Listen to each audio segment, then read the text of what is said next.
भैंसिया पर चढ़ा करके गंगा जी में हिला देंगे. We will put him on top of a buffalo and push him into the Ganga. A fuming Lalu Prasad Yadav said in the middle of a bitter election campaign in 1995.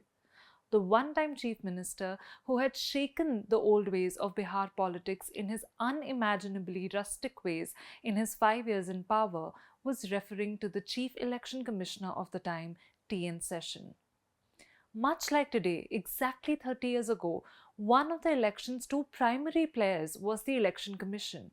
Strident as it may have been, the anti-Lalu camp had the unintended effect of splintering the vote against him too many ways.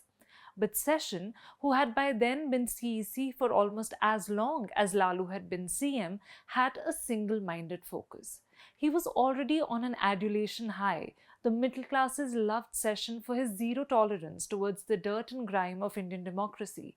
He had made it clear that he will not let Bihar play spoiler to the legacy he knew he was going to leave behind. He said it plainly. Bihar needs that little extra attention because at the end of the day, it should not be said it was bright elsewhere, but in Bihar we failed. As veteran journalist Sankarshan Thakur wrote in The Brothers Bihari, as the graveyard for free and fair election, Bihar was Session's ultimate challenge, one he had staked his reputation on. It was of course not hard to see why. In the badlands of Bihar, booth capturing, bogus voting, rigging and violence were par for the course. 24, 40, 63 and 87 people had died in the Lok Sabha elections of 1984 and 89 and the Assembly elections of 1985 and 1990 respectively. Yet another blood-stained Bihar election would be a stain on Session's legacy itself. If Rahul Gandhi's allegations against the Election Commission of India seem too strident today, they still pale in front of Lalu Yadav's colourful fulminations. If for Rahul Gandhi today the Election Commission is a symbol of institutional perfidy under Modi rule, for Lalu Yadav 30 years ago, it was a symbol of the entrenched casteist and elitist establishment which conspired to throw a subaltern like him out of power. To begin with, Session choked the state with paramilitary forces. As many as 650 companies were sent to Bihar. The polls were staggered into 4 phases and postponed 4 times. As Thakur wrote in his book, Session held the entire state administration on tenterhooks.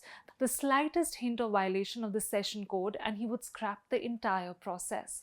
It was the longest assembly election in Indian history. The election was notified by the poll panel on 8 December 1994 and the last round of the ballot was cast on 28 March 1995. Not only was it a painfully exhausting election for candidates, but one that brought the entire state administration on the edge. In a confidential, strongly worded note sent on February 23, 1995, Session made a flurry of damning charges against the state government.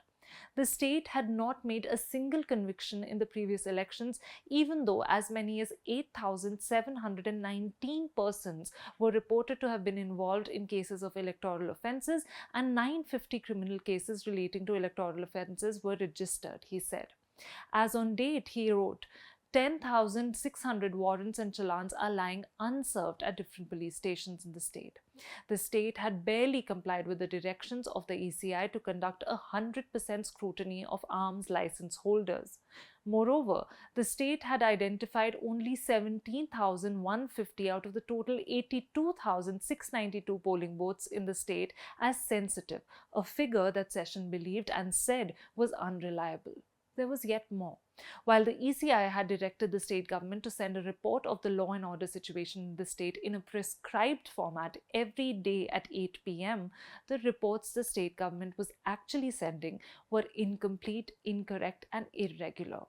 Then there was the alleged leakage of top secret security related information, statistics, and communications from the districts. The EC was especially alarmed when communications regarding critical statistical information, particularly a correspondence between the DGP and the Chief Secretary regarding the acute shortage of revolvers and bodyguards, and messages sent by the district magistrates of different districts regarding a similar shortfall appeared in a news item in Jansatta dated February 19. This was stated in an India Today report of the time which quoted the letter. Session's charges were not unsubstantiated. In a confidential letter to a top police official, K.P. Ramaiah, the district election officer cum deputy commissioner of Palamau wrote of the Maoist Communist Centre's threat to boycott the polls by unleashing violence in his district. The DM wrote, "I expect there will be large-scale violence, bloodshed and poll boycott to the extent of 50%. I have already reported this several times earlier to the departments concerned, but the response to my signals or reports is insufficient. Hence, I request you to give me sufficient forces to deal with this abnormal situation." Session would have no threats of violence. He would summon or dismiss officials at the hint of any deviation from the code of conduct. In March, he insisted on the replacement of several top-ranking state officials in the middle of the elections. DGP VP Jain and Home Commissioner JL Arya were replaced on the grounds of lack of coordination. He also called Bihar's Chief Secretary AK Basak thoroughly unfit. The district magistrate and SP of Gaya were also suspended. He didn't stop at postponing elections or suspending officials. On March 10, Session banned the telecast of election analysis programs from Maharashtra, Gujarat and Orissa because he argued they would prejudice voters in Bihar.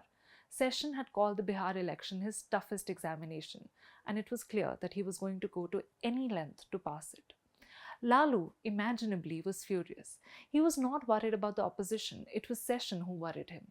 This scourge is meant to ensure people vote, but he's going on postponing their opportunities to vote, he said. For Lalu, Session was part of the Sahibdom he had sought to vanquish. For him, the Congress, the BJP and Session were all symbols of the upper caste hegemony he had sought to break. The ailing former Prime Minister VP Singh too arrived in Bihar after Session postponed the election the third time. There is in Bihar, he said, a definite and determined effort to subvert Mandal and bring back the old exploitative order. With the persistent shadow of the president's rule given the frequent postponements, Singh said it is a clever move by Session and his BJP Congress allies to foist president's rule on the state. The Janata Dal also went to the apex court to challenge the third postponement of elections, but their petition was dismissed on the grounds that the situation in the state was extraordinary. Lalu's threats to Session were of course characteristically more colourful. Session पगले सांड जैसे कर रहा है, मालूम नहीं है कि हम रस्सा बांध के खटाल में बंद कर सकते हैं. Session is behaving like a raging bull. He does not know that I can tame him and tie him up and lock him among the cows in my shed, he once thundered. When asked about Session's misgivings about the law and order situation in the state, Lalu said, "विधि व्यवस्था नहीं, कुछ लोगों की बुद्धि व्यवस्था खराब है." When Session postponed the election for the fourth time, Lalu phoned Bihar's chief electoral officer RJM Pillai. AG Pillai, हम तुम्हारा चीफ मिनिस्टर हैं और तुम हमरा अफसर. ई सेशनवा कहाँ से बीच में टपकता रहता है और फैक्स मैसेज भेजता है. ए अमीर लोग के खिलौने लेकर तुम लोग गरीब लोग के खिलाफ कॉन्स्पिरेसी करते हो. सब फैक्स फूक्स उड़ा देंगे, इलेक्शन हो जाने दो. Soon, however, voices of agitation against Session's cast-iron ways began emerging from other quarters as well. Candidates were beginning to get exhausted. Election fatigue set in among voters. For the cash-strapped state government, the long election was proving to be a very costly affair. It had to cough up over rupees 100 crore for the deployment of paramilitary forces alone. Further, according to the Bihar Chamber of Commerce, the government was losing rupees 3 crore a day since January to March is a crucial period for tax collection. Yet, for Session, all else mattered little. His goal could not be compromised by these distractions. The 1995 Bihar elections were concluded exactly the way Session wanted. Yet, Lalu swept the polls. For him, his victory was a defeat of the establishment of which Session was a part. But if for Session protecting his legacy was the goal, he had achieved it. Thank you so much for watching.